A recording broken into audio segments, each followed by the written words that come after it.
Hi, നമ്മുടെ സുഹൃത്തുക്കളെല്ലാവരും ചോദിക്കുന്ന കാര്യമുണ്ട്, അല്ലെങ്കിൽ പലവർക്കും സംശയമുള്ളൊരു കാര്യമുണ്ട്. എങ്ങനെ ചാമ്പയുടെ ഉള്ളിൽ അല്ലെങ്കിൽ ചാമ്പയ്ക്കയുടെ ഉള്ളിൽ പുഴുവില്ലാതെ എങ്ങനെ കിട്ടും? അതിനൊറ്റ ഓപ്ഷനേ ഉള്ളൂ, ഇങ്ങനൊരു കവർ ഇട്ട് വെക്കുക. അതാണ് ഏറ്റവും നല്ല മെത്തേഡ്. നമ്മൾ വേറെ ഒന്നും ചെയ്യേണ്ട ആവശ്യമില്ല ഇതിൻ്റെ അകത്ത്. അല്ലാതെ നമ്മൾ മരുന്നടിക്കാനോ മറ്റു കാര്യങ്ങൾക്കൊന്നും പോകണ്ട. ഇങ്ങനെ കണ്ടോ, ഇതൊക്കെ കവറിട്ട് നിർത്തിയേക്കുന്നത്. ഇപ്പോൾ സൈസായി തുടങ്ങിയിട്ടുണ്ട്. ഇതുപോലെ കവറാക്കി ഇട്ട് കഴിഞ്ഞാൽ നല്ല നിലയിൽ നമുക്ക് ഒരു പുഴുവില്ലാതെ കിട്ടും. അതെപ്പോൾ കവറാക്കാമെന്ന് വെച്ച് കഴിഞ്ഞാൽ അത് ഞാൻ കാണിച്ചു തരാം. ഇതുപോലെ ഫ്ലവർ വന്ന് പോളിനേഷൻ നടക്കും. അതായത് നമ്മൾ ഇത് തൊട്ട് കഴിഞ്ഞാൽ ഇത് അടന്നു പോകും. കണ്ടോ, ഇതാണ് ആ പോളിനേഷൻ നടന്നു കഴിഞ്ഞാലുള്ള അവസ്ഥ. അപ്പോൾ നമ്മൾ എന്ത് ചെയ്യണം? ഇത് അങ്ങനെ പൊളിച്ച് കളയണം. ഇത് വെച്ചുകൊണ്ടിരിക്കേണ്ട ആവശ്യമില്ല, പോളിനേഷൻ കഴിഞ്ഞല്ലേ. അപ്പം നമ്മൾ ഈ സംഭവം ഇങ്ങനെ കൈ കൊണ്ട് ഫുള്ള് കളയുക. ഫുള്ള് കളഞ്ഞതിന് ശേഷം തട്ടുമ്പോൾ പോകും. കണ്ടോ, കുറേയൊക്കെ പോവും, പോയില്ലാത്തൊക്കെ കൈ കൊണ്ട് കളഞ്ഞ് നല്ല ക്ലീൻ ആക്കണം. ഇതൊക്കെ അങ്ങനെ ഫുള്ള് കളയുക. ഇതിൻ്റെ ആവശ്യം നമുക്കില്ല. എല്ലാം പോളിനേഷൻ കഴിഞ്ഞാണ്, പിന്നെ ഇതിൻ്റെ ആവശ്യമില്ല. ഇതുണ്ടെങ്കിൽ പുഴുക്കൾ വരാൻ സാധ്യത കൂടുതലാണ്. ഏതാ ഈ കാണുന്ന നാരുകൾ ഉണ്ടെങ്കിൽ പുഴുക്കൾ ഇതിൻ്റെ ഉള്ളിൽ കയറിയിരിക്കും, നമ്മൾ ശ്രദ്ധിക്കില്ല.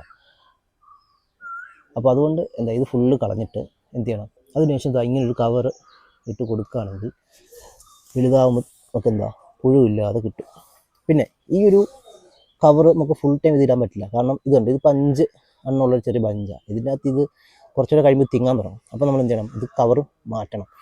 അപ്പോൾ ഇത് ഞാൻ ഓൺലൈനിൽ വാങ്ങിയ കവറാണ് ഈ കാണുന്ന വൈറ്റ് കളർ.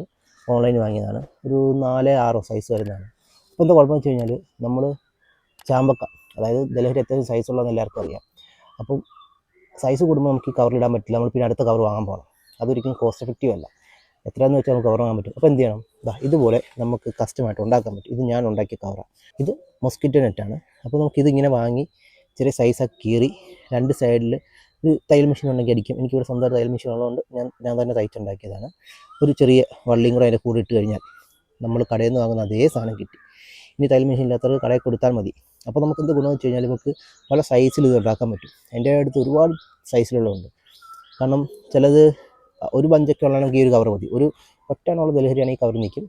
5 എണ്ണമുള്ളത് ഒരിക്കലും നിൽക്കില്ല ഈ കവറിൽ. അപ്പോൾ നമ്മൾ ഇങ്ങനത്തെ വലിയ കവറിലേക്ക് മാറ്റണം. ഈ കാണുന്ന നമ്മുടെ കഴിഞ്ഞ പ്രാവശ്യം ഉണ്ടായ ദലഹരിയുടെ ഒറിജിനൽ ഫോട്ടോ ആണ്. ഇത് നെറ്റിൽ നിന്നും എടുത്ത ദലഹരിയുടെ ഫോട്ടോ അല്ല, അത് ഇതിൻ്റെ അകത്തുണ്ടായ ദലഹരിയുടെ ഫോട്ടോയാണ് ഈ കാണുന്നത്. ഇത് നമ്മളൊരു കാർഡ് ചെയ്തായിരുന്നു, നമ്മുടെ നെയിം ടാഗ്, പേരും ഈ ഒരു QR കോഡൊക്കെ വെച്ചിട്ട്. അപ്പോൾ ഈ QR കോഡ് സ്കാൻ ചെയ്ത് കഴിഞ്ഞാൽ നമുക്ക് ഇതിൻ്റെ ഫുൾ ഡീറ്റെയിൽസ് കിട്ടി. ഈ പ്ലാന്റിനെ കുറിച്ചുള്ള ഫുൾ ഡീറ്റെയിൽസ്. നമ്മുടെ ഇതിൻ്റെ ഫുൾ വീഡിയോസും ഉണ്ട്, നമുക്ക് ചാനലിലൊക്കെ കാണാൻ ഇതിൻ്റെ ഫുൾ വീഡിയോയും കിടപ്പുണ്ട്. ഞാൻ ദലഹരിയിൽ കായായതിനു ശേഷം ഒരു തരത്തിലുള്ള മരുന്നടിക്കാറില്ല. അതിൻ്റെ ആവശ്യം നമുക്കില്ല. നമുക്ക് ഈ പറഞ്ഞ പോലെ ഉണ്ടോ, ഇതിപ്പോൾ ഫ്ലവർ ആയതാണ്. ഇത് പോളിനേഷൻ നടന്നുകൊണ്ടിരിക്കുന്നത്. നമുക്കിതിപ്പോൾ തട്ടിക്കഴിഞ്ഞാൽ ഒന്നും സംഭവിക്കുന്നില്ല. മറ്റേ തട്ടിക്കഴിഞ്ഞാൽ ഈ നാരുകളൊക്കെ താഴെ വീഴും. നാരുകളൊക്കെ താഴെ വീണ് കഴിഞ്ഞാൽ നമുക്ക് കവർ ഇട്ടാൽ മതി. ഇതുണ്ട്, ഈ കാണുന്ന കവറും ഞാൻ വലിയ കവർ ഉണ്ടാക്കിയിട്ട കവറാണ്.